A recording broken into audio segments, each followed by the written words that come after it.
الحمدللہ الحمدللہ الذی خلقنا وجعلنا من امت حبیبہ المصطفیٰ الصلاة والسلام علی اہل الصراط الحکمت والہدى وعلى آلہ التقى والنقى والصدق والصفاء اما بعد فاعوذ باللہ من الشیطان الرجیم بسم اللہ الرحمن الرحیم ولا تحسبن اللہ غافلا عما يعمل الظالمون صدق اللہ مولانا العظیم وبلغنا رسولہ النبی الامین المتین المبین الکریم ونحن على ذلك لمن الشاہدین والشاکرین والحمد للہ رب العالمین. شاہ است حسین بادشاہ است حسین دین است حسین دی پناہ است حسین سرداد ناداد دست در دست ابھی حقہ کی بنا لا الہ است حسین. کچھ عرض و معروض کرنے سے پہلے آئیے ہم سب مل کر جناب پاک محمد رسول اللہ صلی اللہ علیہ وسلم کے دربار گہربار میں عقیدت و محبت کے ساتھ درود پاک پڑھیں، بلند آواز پڑھیں. اللہم سیدنا شفیعنا حبیبنا نبینا مولانا محمد بارک وسلم صلی اللہ علیہ وسلم علیہ رسول صلی اللہ علیہ وسلم. قابل مبارکباد ہیں آپ حضرات کہ بڑی دیر سے محفل میلاد میں بیٹھے ہوئے ہیں. دعا ہے رب العالمین کی بارگاہ میں کہ مولا ہم سبھی کی حاضری کو اپنی پیاری پیاری بارگاہ میں قبول مقبول فرمائے. اور جناب توفیق بھائی نے اس محفل کو سجایا، رب العالمین ان کی عقیدت کو، ان کی محبت کو بھی قبول و مقبول فرمائے. بڑی دیر سے آپ حضرات نعت شریف اور اس کے بعد منقبت شریف سماعت کر رہے ہیں. میں نے دیکھا جو بھی نعت خواں شعرا آتا وہ پہلے سرکار کی مدحت کرتا اور پھر اس کے بعد امام حسین کا تذکرہ کرتا. میں بیٹھے بیٹھے سوچ رہا تھا کہ کیوں نہ انہی لوگوں کے طریقے کو اپنا لوں اور میں بھی پہلے سرکار کا تذکرہ کروں پھر ان کی آل کا ذکر کروں. محترم دوستوں اور بزرگوں، خدا نے زمین کو پیدا نہیں فرمایا، آسمان کو نہیں بنایا، جنت کو نہیں بنایا، جنت کے باغات کو نہیں بنایا، جنت کے محلات کو نہیں بنایا، جنت کی دریاؤں کو نہیں بنایا، جنت کی محلوں کو نہیں بنایا، جنت کی حوروں کو نہیں بنایا، کسی فرشتوں کو نہیں پیدا کیا، کسی کی تخلیق ہی نہ کی، کسی شے کو نہ بنایا. تو خدا نے اپنے نبی کو کس شے سے پیدا فرمایا؟ خدا نے اپنے محبوب کو کس شے سے پیدا فرمایا؟ تو محترم دوستوں اور بزرگوں، مفسران کرام لکھتے ہیں اور قرآن کا ترجمہ بھی یہی ہے کہ خدا نے اپنے نور سے اپنے محبوب کو نور کو پیدا فرمایا. خدا نے اپنے نور سے اپنے محبوب کے نور کو پیدا فرمایا، وہ نور مصطفیٰ جو کائنات کے ہر شے سے پہلے پیدا کیا. ہمیں خدا نے تب پیدا کیا جب زمین کو بنا دیا، آسمان کو بنا دیا، ہماری ضروریات کی چیزوں کو بنا دیا. تب خدا نے ہمیں اور آپ کو دنیا میں بھیجا، لیکن اپنے محبوب کو تب پیدا کیا جب یہ کچھ بھی نہ تھا. ساری کائنات میں کسی شے کا وجود ہی نہ تھا، صرف ایک ذات تھی، وحدہ لا شریک. تو خدا نے اپنے نور سے نور مصطفیٰ کو پیدا فرمایا اور پیدا فرمانے کے بعد حکم ہوا رب کا، اے میرے محبوب اب وجد میں آ جاؤ، اب گردش کرو، اب جھومنے لگو.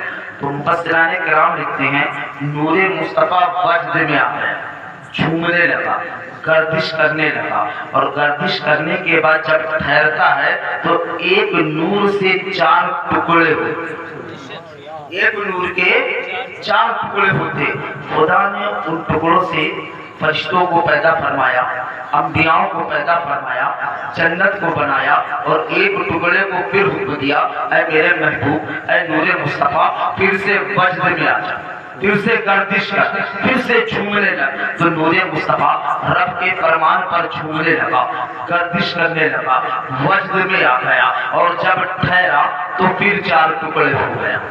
جب ٹھہرا نور مصطفیٰ ایک پھر 4 ٹکڑوں میں تبدیل ہو گیا۔ خدا نے ایک سے زمین کو پیدا فرمایا، ایک سے آسمان کو پیدا فرمایا، ایک سے زمین کے اوپر ضروریات کو پیدا فرمایا، اور ایک ٹکڑے کو خدا نے مقام رضا میں رکھ دیا۔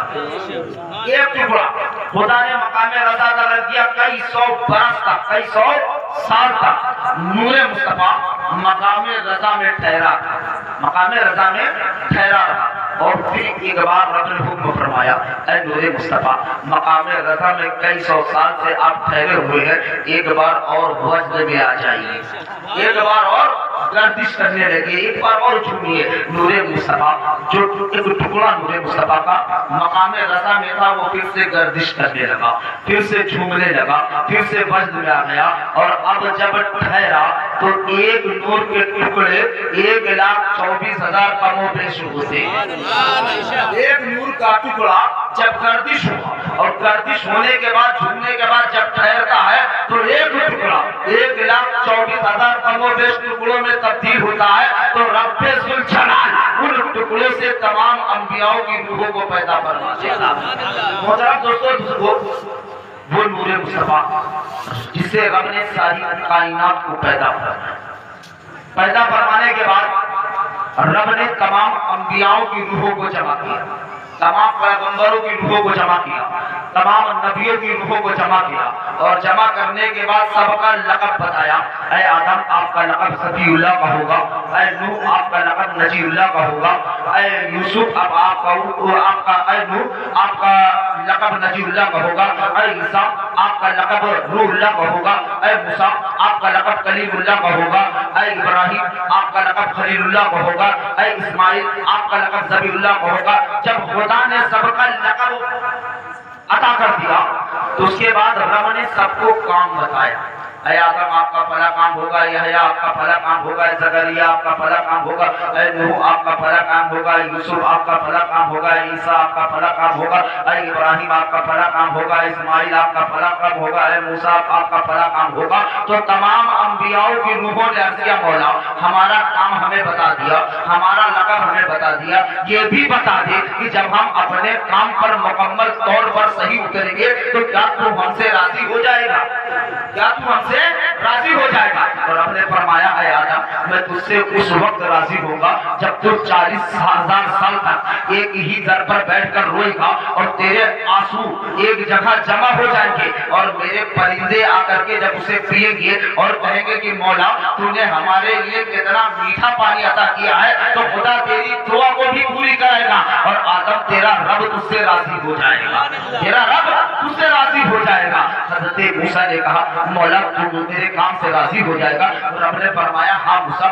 جب تو کوہ طور پر کھڑا ہوگا اور پہلی بار مجھ سے کلام کرے گا تو تب سمجھ لینا کہ تیرا رب تجھ سے راضی ہو گیا۔ حضرت عیسیٰ علیہ السلام نے عرض کیا، مولا تو مجھ سے کب راضی ہوگا؟ تو رب نے فرمایا، اے عیسیٰ جب تم مٹی کا پتلا بنائے گا، مٹی کے پرندے بنائے گا اور اس میں پھونک ڈال دے، اگر اس میں جان پیدا ہو جائے تو سمجھ لینا کہ تیرا رب تجھ سے راضی ہو گیا۔ تو حضرت ابراہیم نے عرض کیا، مولا تو حضرت آدم سے بھی راضی ہوگا، تو حضرت موسیٰ سے بھی راضی ہوگا، تو حضرت نوح سے بھی راضی ہوگا، تو حضرت یوسف سے بھی راضی ہوگا، تو حضرت یعقوب سے بھی راضی ہوگا، تو حضرت دانیال سے بھی راضی ہوگا، تو حضرت عیسیٰ سے بھی راضی ہوگا۔ یہ بتا کہ اپنے خلیل سے کب راضی ہوگا، ابراہیم سے کب راضی ہوگا؟ تو رب نے فرمایا، ابراہیم جب تو دنیا میں جائے گا اور زمین پر اپنے بیٹے کو لٹا کر اس کے گردن پر چھری چلائے گا، تب تیرا رب تجھ سے راضی ہو جائے گا۔ تو حضرت ابراہیم نے عرض کیا کہ اے پروردگار عالم، اگر بیٹے کی گردن پر چھری چلانے سے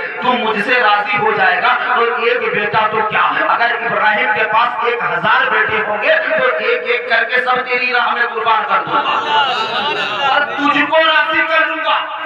تو تمام مجمع انبیاء میں سے آواز آتی ہے، اے بارہ الہ رحم فرما، کرم فرما۔